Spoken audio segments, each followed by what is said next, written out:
All right. Why don't we start? Okay. Welcome everyone to our whole athlete webinar series. Um, Soccer uses a four-corner approach. We spend a lot of time on the field in the X's and O's with a strong focus on technical and tactical parts of the game. This series highlights the other corners that shape a complete athlete. So that's your physical, your social, and often your overlooked mental corner. Through the whole athlete program, we'll focus on strong habits, practical tools, and a healthy mindset so our NSGSE players can grow on the field and beyond. We're thrilled to bring mental awareness to our entire club and our family. So, welcome everybody. We're incredibly lucky to kick things off tonight with our first speaker. Margaret Butler is a certified mental performance coach. She's a former elite Canadian track and cross country athlete and educator. She's the founder of Leap Mental Performance and brings over 25 years of experience helping athletes build confidence and resilience through global and local female empowerment initiatives. Through Leap, Margaret partners with parents and coaches to develop resilience, confidence, and life skills in young female athletes, both on and off the field. Her work aligns perfectly with our mission to support the whole athlete, and we're excited to learn from her tonight. So please join me in welcoming Margaret Butler. Thank you, Leanne. It's so awesome to be here this evening. I was just mentioning to you on the call that we have a variety of different people on the call this evening, coaches, probably athletes and parents and interested folks. So I'm going to try and jam as much stuff in as I can over the next 45 minutes. And Leanne is going to gather questions as they come up as we go. And hopefully we'll have some time to answer some questions at the end of the call as well as things roll. But I am super grateful too that North Shore Girls Soccer Club is investing in this type of work. All too often in youth sports, it is forgotten. And it is so, so critical. And we'll talk a little bit about that tonight.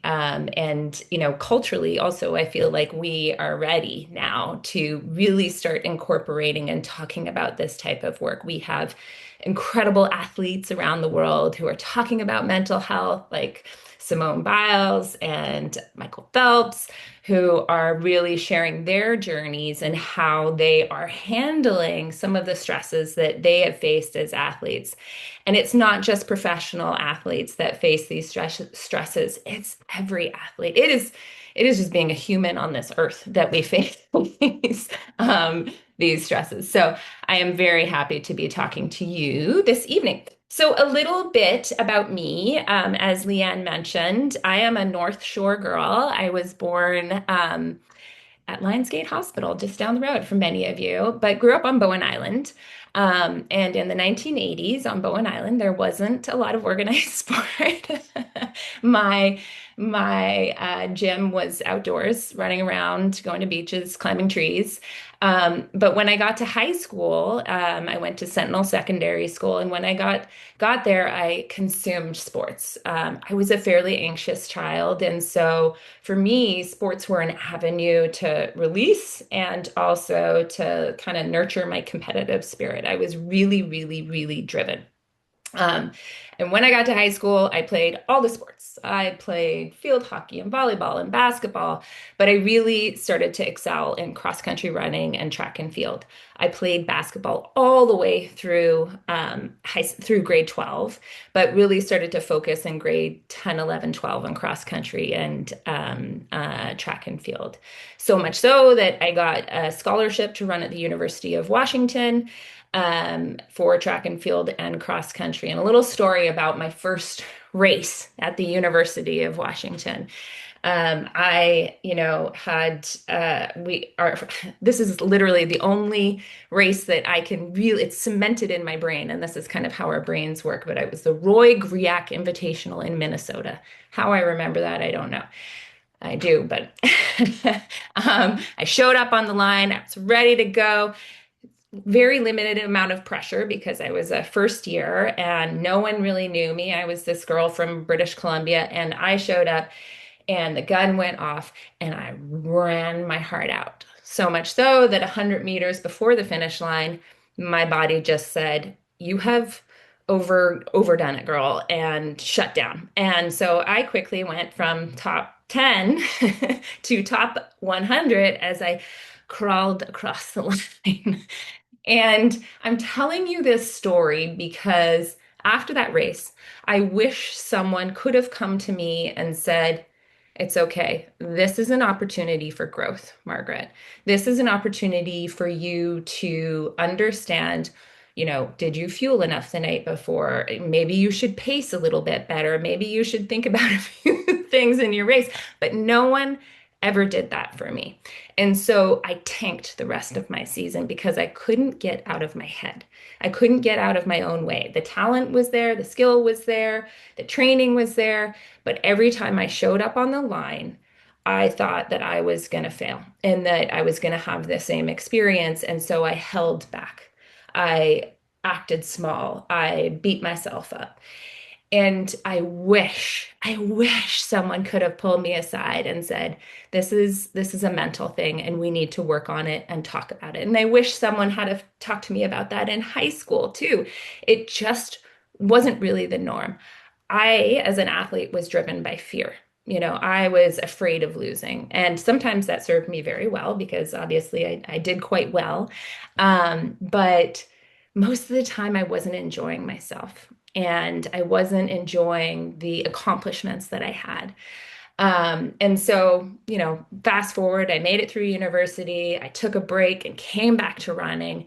And that's when I started to really excel because I started running because I loved it, because I wanted to do it. And it was for me and it was for no one else. So I went on to be on 7 different national teams and to love the work that I was, or to love the running that I was doing.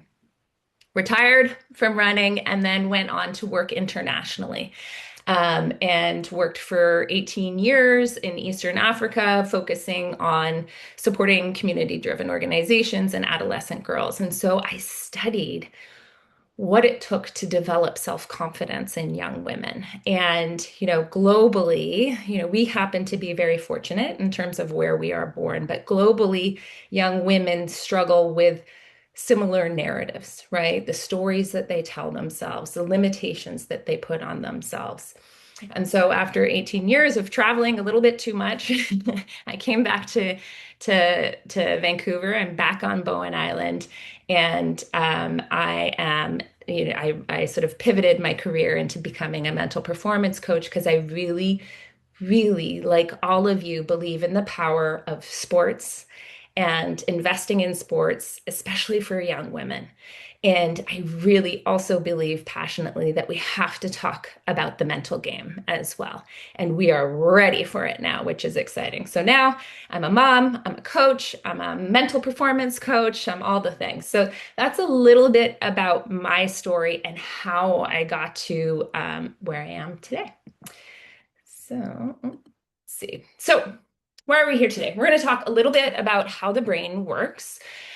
With all of my clients and teams that I work with, I find that it is really important for people to understand how our brains work, right? Like oftentimes we kind of disassociate a little bit. And it's important to understand that what we tell ourselves and how we train our brains really, really matters. And that needs to start with understanding how it works. So we're going to talk a little bit about that today. I'm gonna help, and again, I'm trying to hit on a few different things this evening. So I'm gonna talk to the parents in the room about how they can support their athletes, and then also for the athletes in the room and parents. I use a lot of the skills that I teach because I find them to be incredibly helpful. We're going to learn some tips, right? How do we navigate failure, mistakes, our fear brain, like all of these things that bubble up for us. So we're going to have some fun. We're going to do a few things tonight. All right. Who has, and I can't see the chat, but that's okay. So who has heard or said this before? And maybe you can like raise your hand or pop it in the chat. Next level up, she will get tougher. Or coach will just teach her how to be confident. Or she just needs a little bit more confidence on the field. Or she will figure it out. It's just life, right? I'm seeing some hands being raised, right? Like these are the things that we are telling athletes. As athletes, we are hearing. I'm sure most athletes here have heard the phrase, just shake it off. And I remember when someone told me that as an athlete, I was like, what does that mean? Like, do you want me to shake? Like, how do I shake it off? I don't understand. Um, and that's frustrating when you don't actually know what to do. And so tonight we're going to talk a little bit about what confidence looks like, how we can build confidence. We're going to talk about mistakes. We're going to talk about how we can navigate mistakes. So we've got a lot packed in here. But these are the things that oftentimes athletes hear. And it's really confusing for athletes when they don't know what to do. Unfortunately, you, North Shore Girls Soccer Club, you have phenomenal coaches. Coaches are typically trained on how to teach the sport of soccer, right? The skill of soccer. And they haven't received enough support or training on the mental aspect of sport and development as well. So we can't always just rely on coaches to teach confidence, to teach the mental performance side of this work. And we can't expect athletes to just get tougher as they progress in sport, right? Because as they progress, the pressure gets higher. And if they don't have the skills to be able to navigate that pressure, then the pressure just builds and it remains and it grows. And so we want to be able to deliver our children and our athletes the skills that they need in order to navigate these things. So I believe there's three key things as an athlete that are interconnected and really essential. First, skill, right? We're all here because you are fantastic soccer players and you work on your skill. You work on your ball juggling, you work on your passing, you work on your soccer skill. That is what we do at North Shore Girls Soccer Club, right? We are developing skill.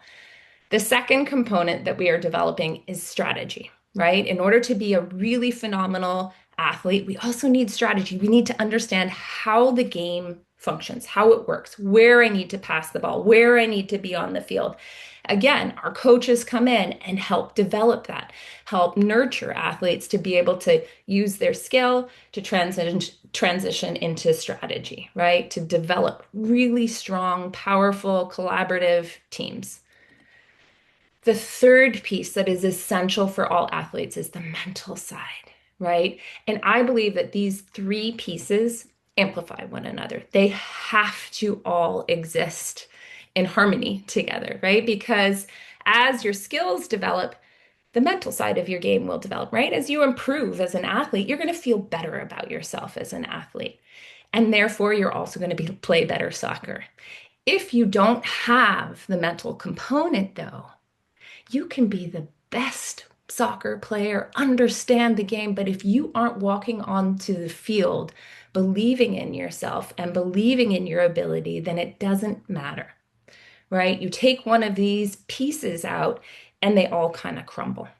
So I again appreciate North Shore Girls Soccer Club because you are focusing on the whole athlete and you are focusing on all three of these things. And unfortunately, the mental one oftentimes is the one that gets yanked. And teams, coaches, athletes wonder, well, what's happening? Why is she walking on the field and has no confidence when she's like the best player in the world? She has to work on it. Okay. I am going to do something a little different. I hope everyone, if you're able to, I'm going to get us up and moving, and I'm going to teach you a little trick to show you a bit about how your brain works. And this is like a fun party trick too. So you can go with me now. You're going to have to get up. I'm going to tilt my computer back. You're going to have to stand up. Can everyone stand up? I can't really see you, so I'm just going to trust that you're standing.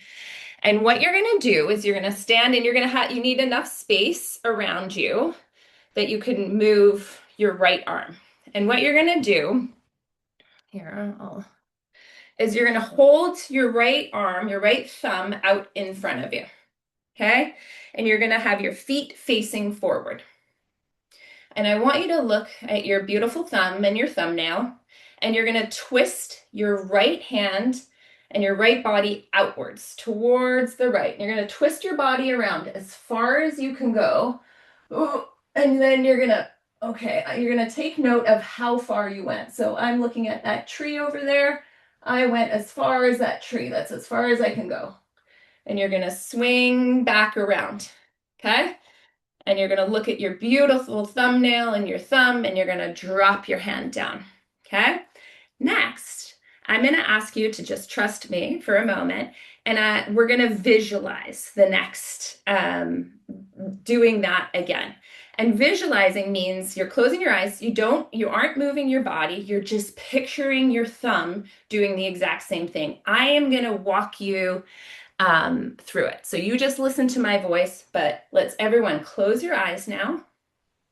And you're going to picture in front of you your thumb up in front of you, that beautiful fingernail and thumb of yours. And you're going to picture yourself twisting around again as far as you can possibly go. And you're going to picture yourself twisting further than the first time you twisted. Right? But the first time you twist your body around a little bit further, maybe a lot further, maybe you're like magical and could go all the way around.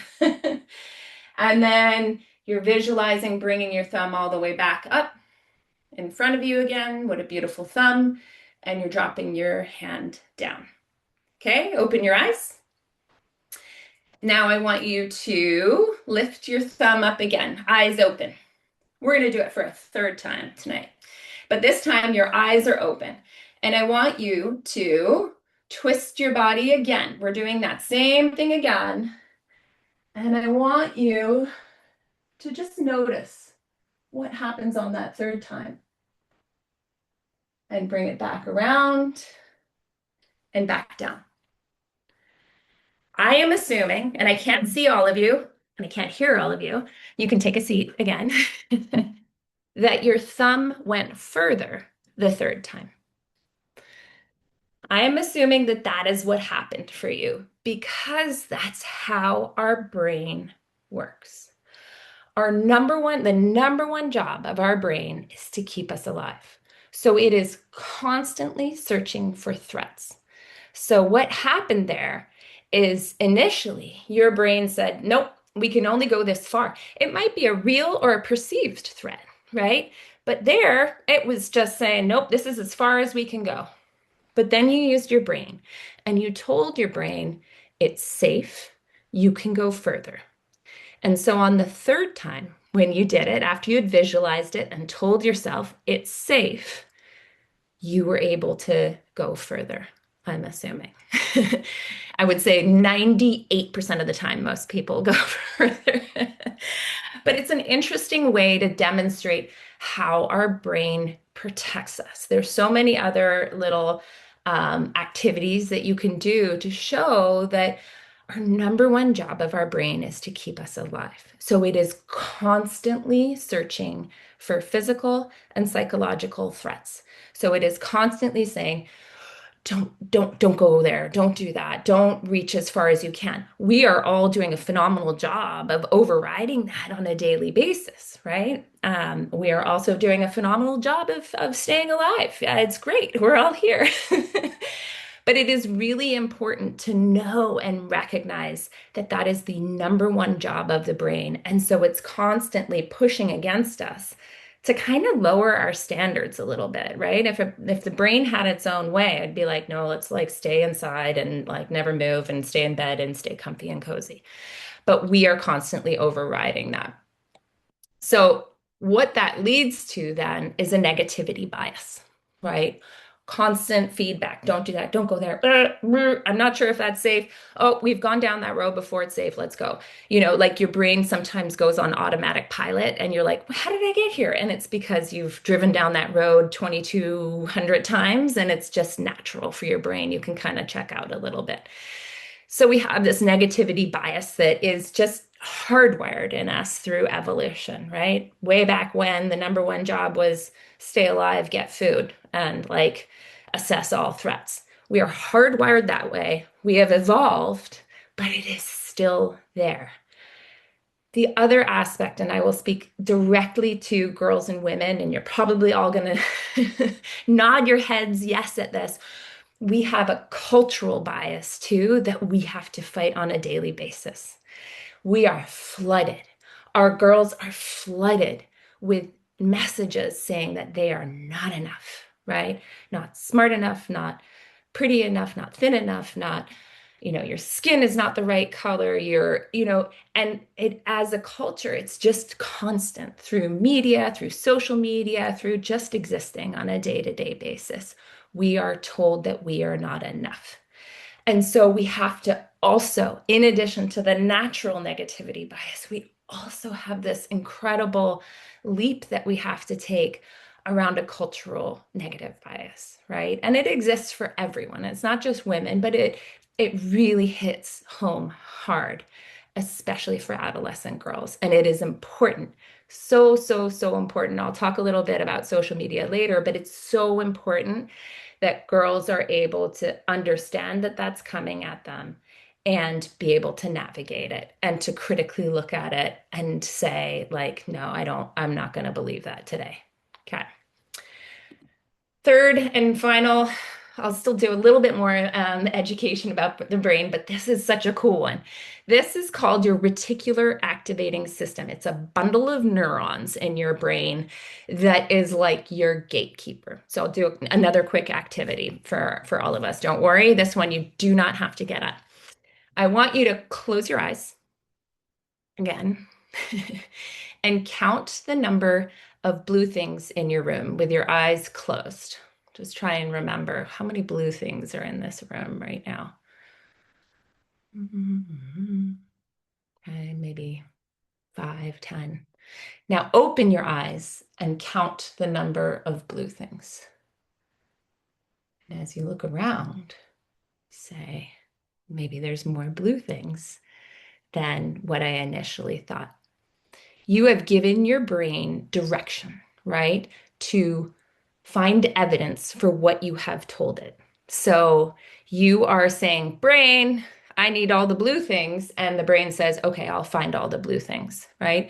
The reticular activating system is like a gatekeeper of information. So if you wake up in the morning and you tell yourself today is going to be a terrible day, your brain says, okay, I've got my marching orders.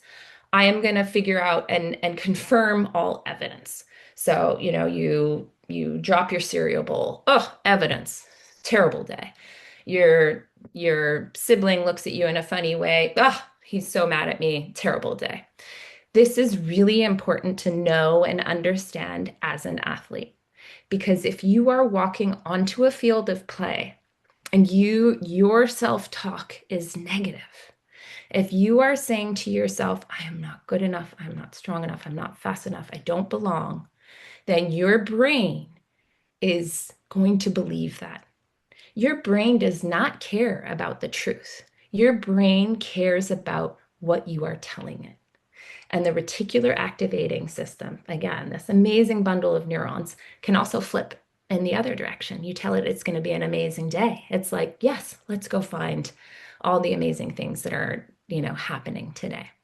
So I wanted to share these key things about the brain that we should all know and understand. I think they're like super duper cool. So, what is the one thing that is inevitable as an athlete and in life? I mean, there's many things, let's be honest. Um, but what I tend to veer towards is the one thing that is inevitable are mistakes, right? I was reading about Caitlin Clark the other day, and I think the stat is that she misses 67% of her shots. That means that she's failing most of the time, but she is an incredible basketball player, right? But she is mistake after mistake after mistake. And it's all about how she can handle her mistakes. The best athletes are the ones who can take mistakes and roll with them, right?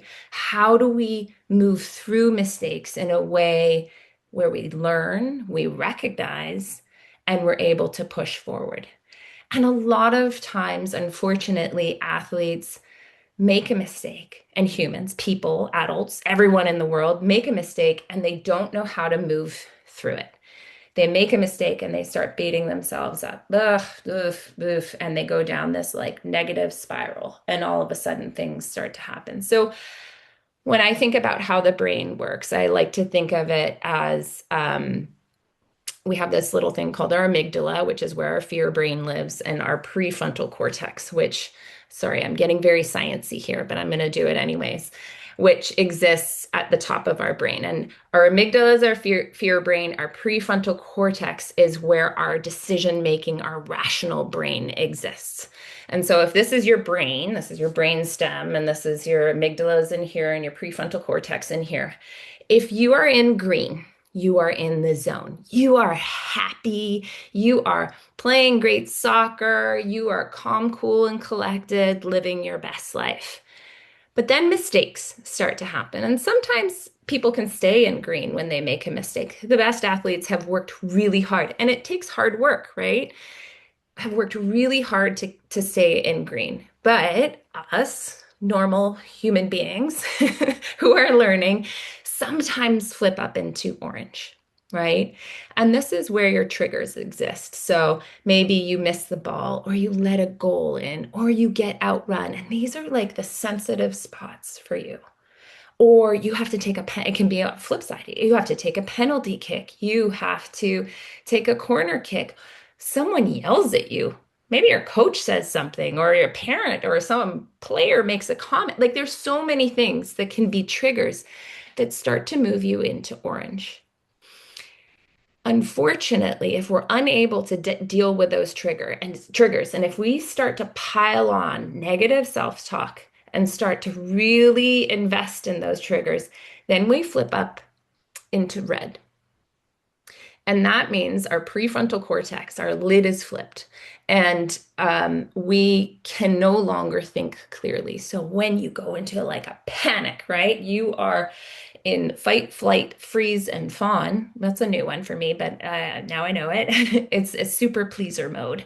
Um, and your executive functioning goes offline.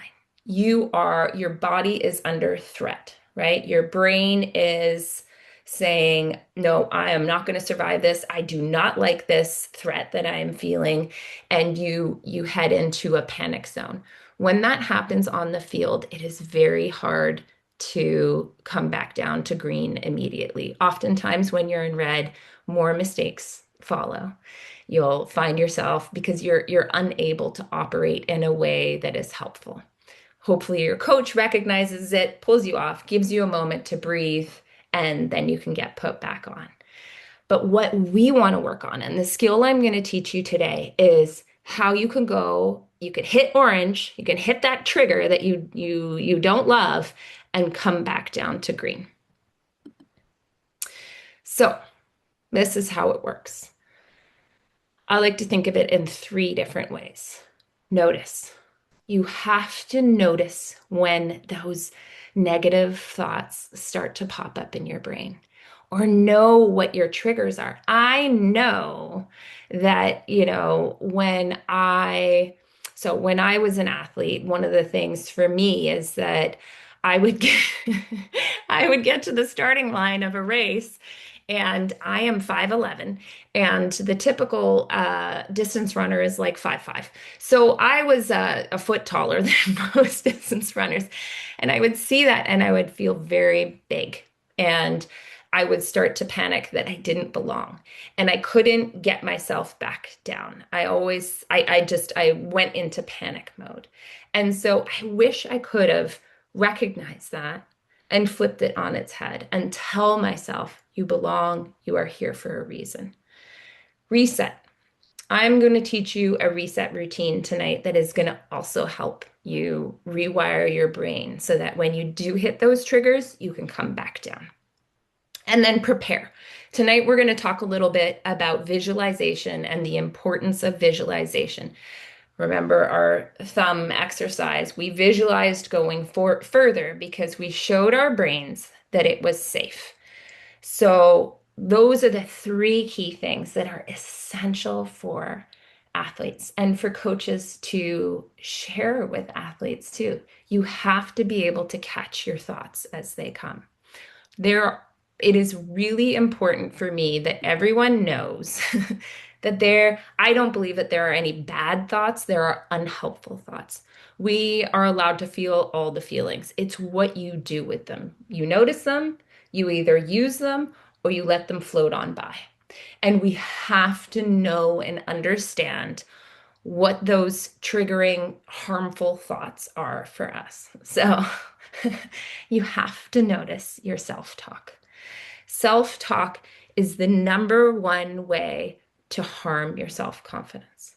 So if you are walking onto the field, if you are walking into practice, if you mess up and say, I can't do this, I'm the worst, your brain is, remember the reticular activating system is saying, yep, okay, I'm going to go find out evidence that you are the worst. And so sometimes that slips out. That's okay. As long as you can notice it and you can bring it back and you can say, okay, how do I flip that negative self-talk on its head? Positive self-talk. So maybe you're an athlete who's like, I don't have any negative self-talk. You can also use positive self-talk too. You can say, well, what are the things I want to say to myself to help me elevate my game? Right? I've had athletes who are like, I say nothing to myself. And I firmly believe then there's a lot of space for you to be able to start pumping yourself up, telling yourself that you work hard, that you never give up, that you love this sport, and that also will help you elevate your game to the next level. But noticing and catching your self-talk is critical. It is critical, critical, critical. And if you are a good teammate, if you're a good coach, you're going to catch your athletes saying that. You're going to say, I don't want that. How do we flip that? How do we change it? How do we create an environment? And sometimes it's just adding the word, I can't do this yet. Adding the word yet on the back of any type of negative statement. Yet. I'm going to learn how to do it. I can't do it yet. So I can't stress enough the importance of self-talk. So reset routine. We're going to dive into this now. Our brain needs direction when it starts to move to orange. So we start to move, remember, we start to move to orange and our brain starts going like, pew, pew, pew. Where do I look? Do I look at my parent? Do I look at my coach? Do I look at my player? Do I look at my feet? What do I do? Ah, I'm so stressed. I just like fell on my face on the soccer field. Your brain needs direction, so let's give it some direction. I still use this as like a non-athlete. I use this in my life when I just need a reset. So I shouldn't say I'm a non-athlete. I'm still an athlete. Our reset routine. Take a moment, and I want you to think about your go-to word or phrase that you say to yourself in tough moments that you can say to yourself in tough moments. So for some people, it might be a reminder to stay calm. Like, if you start like breathing really quickly and freaking out, you're going to pop into red. And so you're like, okay, what I really need is someone. And the one person who it is me to tell me that I need to just take a deep breath and be calm and present. Some people need to be like fired up. They need to be like, let's go. Okay. Like we're shifting our mindset right now. And so a lot of athletes use the phrase like, let's go. Let's do this. Whatever it may be, I want you to think of that phrase now for yourself. You've got this is another one. Okay. Write that down if you can, or imprint it in your brain. That is your go-to phrase. Step two, I want you to think of a physical action that you can do on the field. Some people, a lot of girls, they tighten their ponytail. That is like a go-to action. tighten their ponytail, adjust their socks, right? They pull their socks up. Some athletes snap their fingers, some slap their legs. I've had like more subtle ones where they like like wipe it off their shoulder, like they're getting rid of it. I like to squeeze my hands. I squeeze my hands. But I want you to think of a go-to action that you can use. Okay? So does everyone have their word or phrase? And then your go-to action. Now we're going to put it all together. This is your reset routine. You're going to take a deep breath in and out and reframe. So you're going to recognize, oof, I just hit my trigger. I have to go take a penalty shot right now, and I'm starting to freak out. You take a deep breath in because we know breath, and I could do a whole webinar on breath. Taking a deep breath in and a deep breath out changes your physiology, right? It calms your body down. And recognizing, oh, I'm about to go up to red. I need to like reframe. And you say your word, your brain, your reset word, and that redirects your brain because you're redirecting your brain and saying, I'm not going into that freak out mode. And then you do your physical action. So you're grounding yourself back into the present moment. Okay, so you're 1, 2, 3. It takes 3 seconds, if that, right? Let's do it now. I'm gonna do mine and I'm gonna ask you to do yours. This is gonna feel a little weird, but we're gonna all do it together. I can't see you. You can't you can only see me, so I'm gonna do it together, okay? We're gonna do it together. Ready? 1, 2, 3, deep breath in, deep breath out, reframe. My reset word is wild joy, and I squeeze my hands, and then I'm ready to go. That's your reset routine, critical.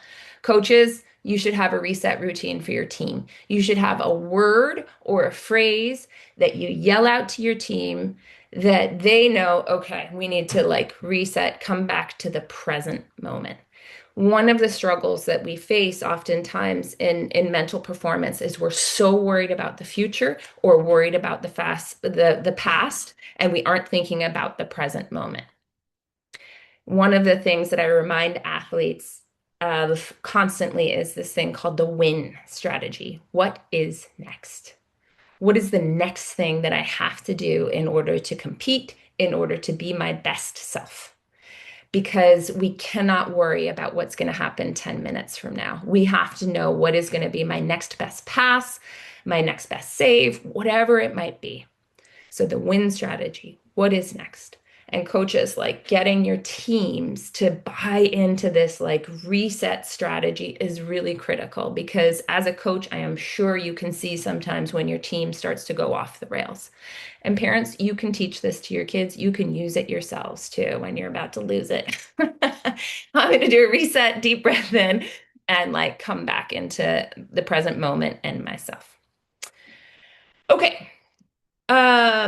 We also have visualization. This is the preparation piece.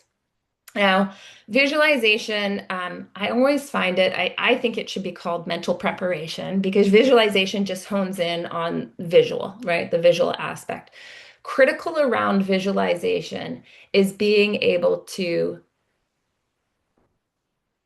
hear, smell, taste, touch, see all of those things and deeply feel them in your body, right? Sometimes you can visualize yourself going to a soccer game and it's really hard for you to see it, but you might be able to feel the maybe anxiety or the excitement of picturing yourself going to the soccer game. And that's okay when it comes to visualization. But again, coming back to our thumb exercise, we want to teach the brain that it's safe, that we are safe on the soccer field. There's a great video. I should have had it here tonight, but I'll share it of Mo Salah, who's like one of the best soccer players in the world, talking about his visualization practice and how he does it every single day, how he visualizes every single goal he scores because he's teaching his brain that it is inevitable that he is going to score. Carly Lloyd. She was on the US team. She was the captain when they won the World Cup. I can't remember exactly what year it was. I'm sure someone here will know exactly what year it is. It was. Anyway, she talks beautifully, and again, I can share this video as well about how before the World Cup final, she pictured herself, she visualized herself scoring 5 goals. In the final, she went out and she scored 3. Visualization is one of the most important things that you can use as an athlete to prepare your brain to overcome mistakes, to prepare your brain to go into a game feeling confident. It is not just for people who struggle with mental performance, it is for serious athletes who want to excel. Every single professional athlete uses visualization, like hands down. It is one of the most powerful tools you can use. Um, our time is tight, so I am actually going to say I'm going to share a game ready visualization with North Shore girls, and they will send it out to all of you. But it is like a 6-minute visualization, and you should do it every day. That helps you prepare for your soccer game, to help you feel confident and great, and show up and just like perform your best. So I will make sure that I do that. But visualization is one of the most important things you can do. Um,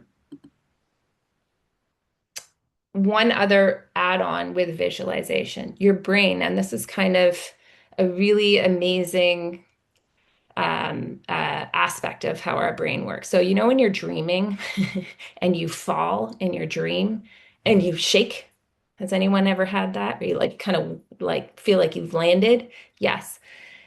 Are you actually falling? No. Your brain is picturing yourself falling, though, right? And so it doesn't know the difference between what is actually happening in reality with your body versus what is happening in your brain. So you can practice through visualization. So if there is a skill you're trying to master, if you want to master taking that penalty kick, if you want to master saving that goal, you can visualize it. And your brain doesn't know the difference between actually physically doing it and visualizing it. So it is an incredible tool for skill development as well. So last but not least, how parents, coaches, and teammates can help. I am sure parents on this call have been in a vehicle after a game and either had one of two things, a silent treatment or like a raging child. Um, and one thing we tend to do as parents and maybe even as coaches is we rush to solve, right? We rush to be like, no, if there's an athlete who's like, I'm the worst, I'm terrible, I'm so upset, blah, blah, blah, and I'm never going to play soccer again. And a parent will run to that child and say, no, no, no, no, you're fine, you're good, you played great. And it's a natural parental tendency. And what you're actually doing is you're harming the athlete more because you're not looking at them and seeing the feelings that they're having. You're just trying to like suppress that. And then all of a sudden they're like even more angry because you're not listening to what they're saying. The best thing you can do as a parent is to acknowledge their feelings and not their actions. So you can acknowledge that they are feeling upset, frustrated, hurt by the game. You do not acknowledge that they are the worst player, right? Like that is not what we're not validating. We are validating their feelings. And that is okay. And that is one of the most powerful things you can do as a parent. I have written about this on my website. I encourage you to read it. There are some scripts there that may or may not be helpful for you. Another key thing as a parent, I beg of you to reinforce behaviors, not outcomes. The number one question that kids get when they finish their soccer game is, did you win? Right? And what that does is, and there's nothing wrong with wanting to win. We all want to win. We want to win soccer games. That's okay, right? But when we ask that as the number one question, then we are attaching their value to an outcome that is beyond their control. It's beyond their control. They play on a team. They can't win or lose a game for a team. I mean, maybe they can have some incredible shots, but um, but what we want to reinforce is, did you play your hardest? Did you, what are you proud of from that game? Ask those types of questions that really focus on effort over outcome, because we don't want our athletes to feel like their value is attached to the outcome. We want to teach them that their value is attached to what they put in. Sometimes the outcome is great, but we want to acknowledge and show them that that is the number one critical thing. Um, Last but not least, the science of social media and the athlete's brain. Athletes. I am not here to judge anyone's like social media usage. Like do as you please.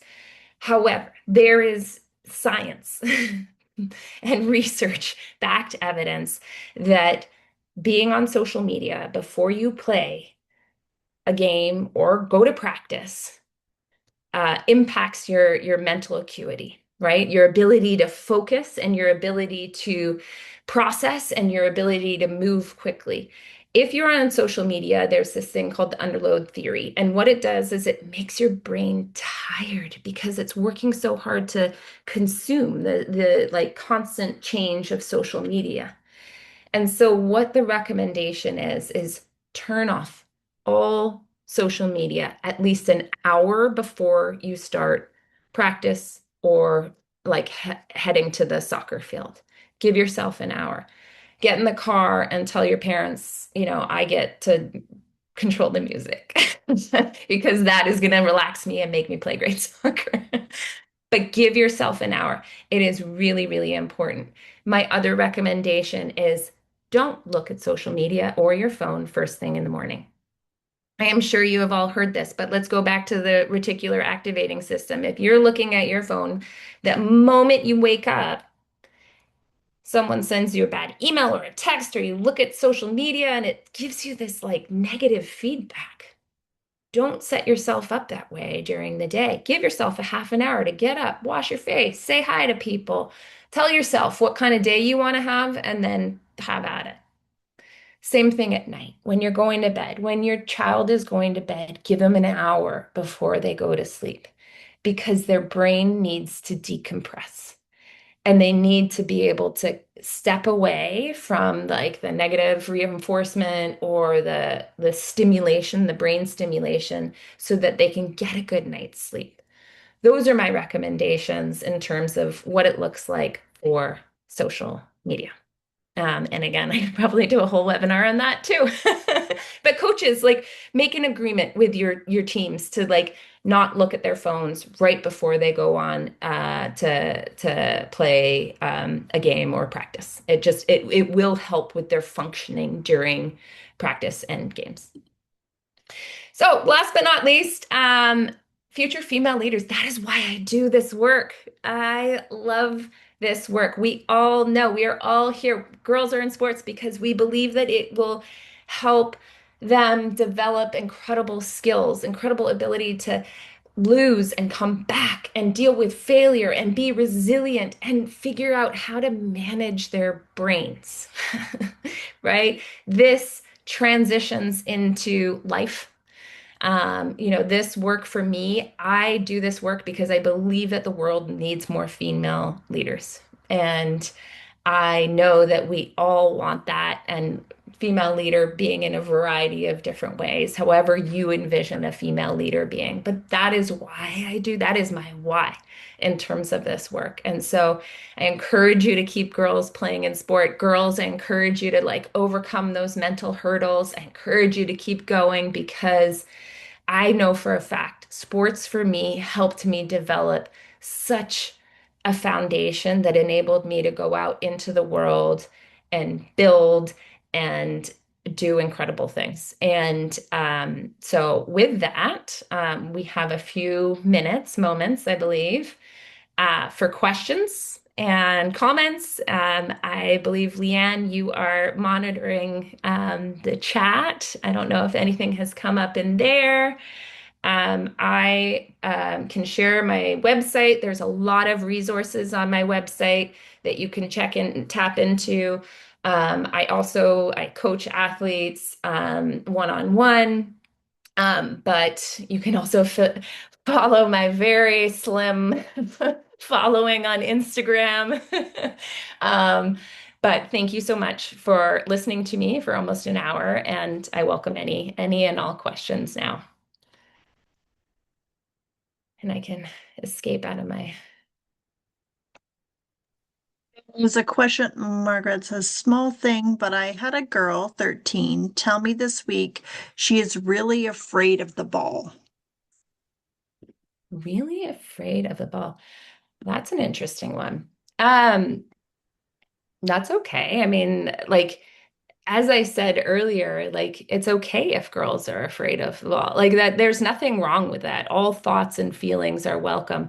I mean, I still see athletes and I mean my daughter in particular who will like sometimes flinch when the ball comes at her because it hurts. And that's okay. You know, like I don't see anything wrong with that necessarily. And as they develop, as they continue playing, they will learn that it actually doesn't hurt that much, right? And it's just a developmental thing, is my sort of feeling on that. I don't know, Leanne, what do you tell people? Well, as you were talking about, there's evidence, right? So it's the more they do it and the ball doesn't impact them, the Yeah, evidence becomes clear that the ball is not scary. So it just yeah, sometimes takes time, and you're right, it hurts sometimes. it So does. it's, yeah. It's okay to be like that hurts and feel a little afraid of it. There was a question, are we going to do more of these this year? We are doing some more, and we're trying to work with Margaret in some creative ways to sprinkle her throughout our entire club, because I think I'm with you. The future leaders, like that's it's so important. So we're definitely working to see how we can do more of this kind of stuff, because I think it's so valuable. Yeah,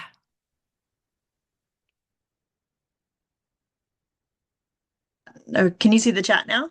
yeah, my daughter plays better when she plays with a higher level or with boys, but when she plays with her team, you don't see her playing the same. How can we help her? Hmm. Huh. Um, So I'd imagine when she goes and plays a higher level. So I teach athletes something called your hype level. And this is based off of research that you have to be at a certain, it's a 0 to 10 scale. And it was research that was done many, many years ago. It wasn't based on sports, but, and they said you needed a certain arousal level. I call it a hype level to be able to perform at your best.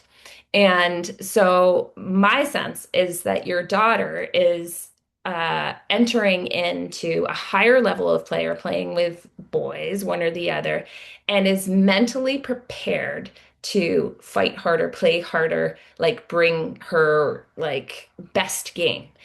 When she's playing with a lower level, her hype level is lower. So she's entering thinking in her brain, like this is going to be a lot easier, and she's not necessarily bringing her A game. And so, what I would encourage is being like, well, what is your mindset? Because that is obviously a mindset, like challenge, right? When your mindset, if she is aware of her mindset entering one versus the other, you can encourage her and say, you need to bring the same mindset and like level of play that you bring with this higher level of team to your other level of team. And you have to be aware of it is one of the critical things. Like my hype level needs to be an 8. I need to be pumped up and ready to go. And I am when I play with the higher level of boys. I need to like make sure that I'm getting to that same level of hype, whether it be using music or like warm up or whatever it may be on the field as well with this other team. So I would just like try and talk to her a little bit. It's something like that I do with athletes is like recognizing where you are when you play your best and where your brain needs to be and your body needs to be. I hope that's helpful.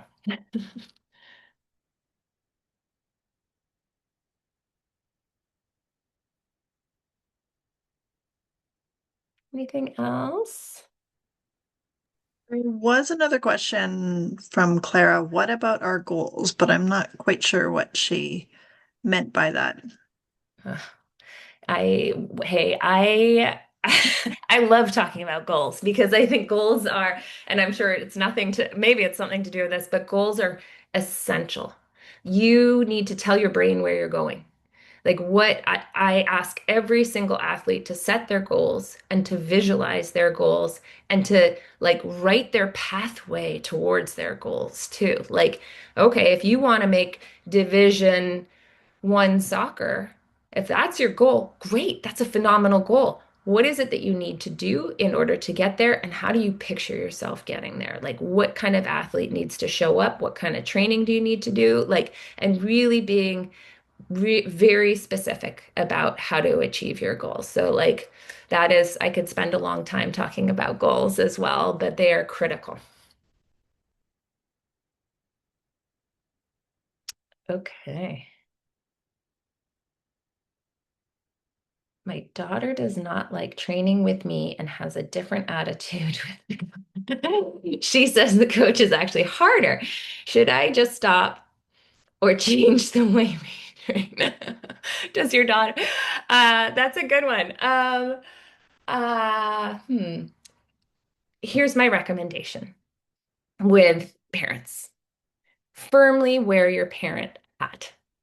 And I say this with the most amount of love. And I struggle with this too. I get in the car and I want to break down the game with my children. Like both my daughters play soccer. I want to break down the game with them. I want to talk about every single, and I have to bite my lips and tongue and just say, I loved watching you play today.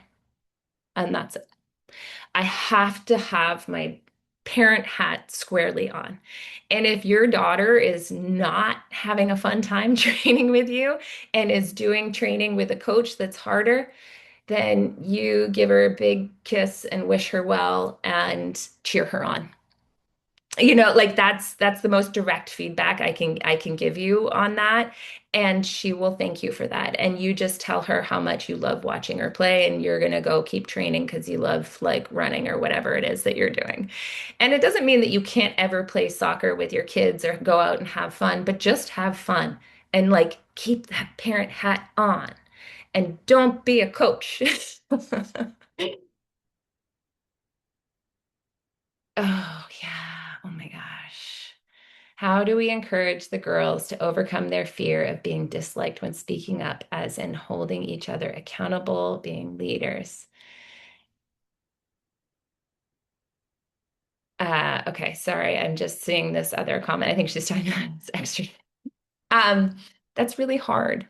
It's really hard, especially for teenage girls, when the number one thing for them is that they want to fit in. Like that's natural development. They don't want to stick their necks out and be ridiculed for, being coach's pet or whatever it may be. And they have to override that fear brain. My recommendation is like having a conversation with the whole team around accountability. What does that look like for us as a team? What does accountability look like so that it's not just on any one child's back to hold each other accountable, and that you're constantly having these conversations about like, what does it mean to be accountable? Like, what does that look like?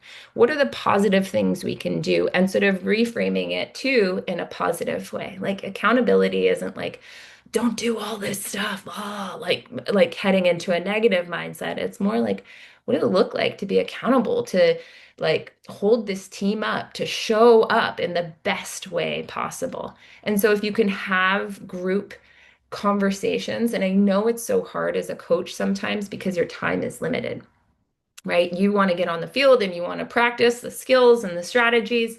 And I am telling you, like, you need to make sure that you carve out 5, 10 minutes to talk about those types of things too, right off the bat. Maybe when they're stretching, whatever it looks like talk about the mental side of the game, talk about what accountability looks like, talk about what team goals look like and how you can all reach those together. What about when you're a parent and a coach? Oh, so hard. That is a really, really hard one. And you have to be really particular of like, when I step on the field, I am coach hat. When I am off the field, I am parent hat. And you have to like make that division. It's really tough. I was a parent and a coach, and I really had a hard time with it. So I, my only recommendation is like, be clear on who you are, where, and when, because going home and being at home with a coach isn't necessarily what your child wants. They probably want their parent who's gonna like give them a high five and tell them they're awesome.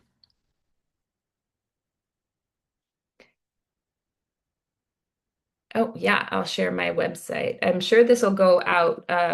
Yeah, so there will be Definitely share it all. Yep. okay. Uh, yeah, I'm just gonna make this. Anything else? I know we're over time now, so I don't wanna leave mental performance. There you go. There's the website, at least, at a minimum. Anything coaches, teammates can do to get the team to communicate more in the field. Yeah, I mean, Freya, it's the same thing. Like I always recommend with coaches, like bring it back to the team. Bring it back to a team conversation. Like what are some strategies we can have to talk more on the field? What does that look like? Put ownership in their hands. Like so many young athletes now are like seeking kind of a say in how they're showing up for their teams. And if you can figure out strategies to help them own aspects of how they play on the field and what that looks like, it will help everyone for sure. So like having that conversation, guys, I'm noticing like this is happening. What do you think? And show up with a few recommendations, but like make sure that they are participating and actively talking to like talking through it. That would be my like again coming back to like how do you engage the team?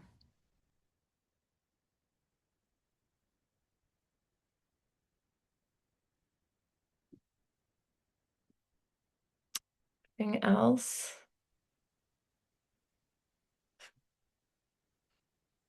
Well, thank you.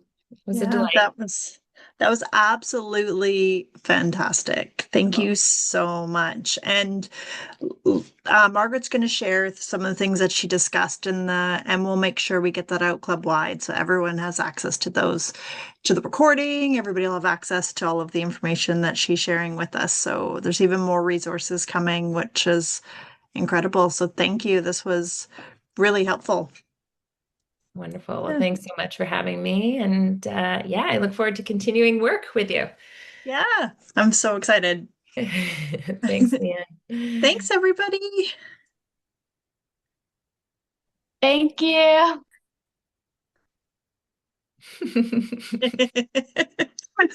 So good. Thank you. Hey, you're Thank you welcome. so much. Oh, I love seeing all these faces. This is so great. Now they showed themselves. I know.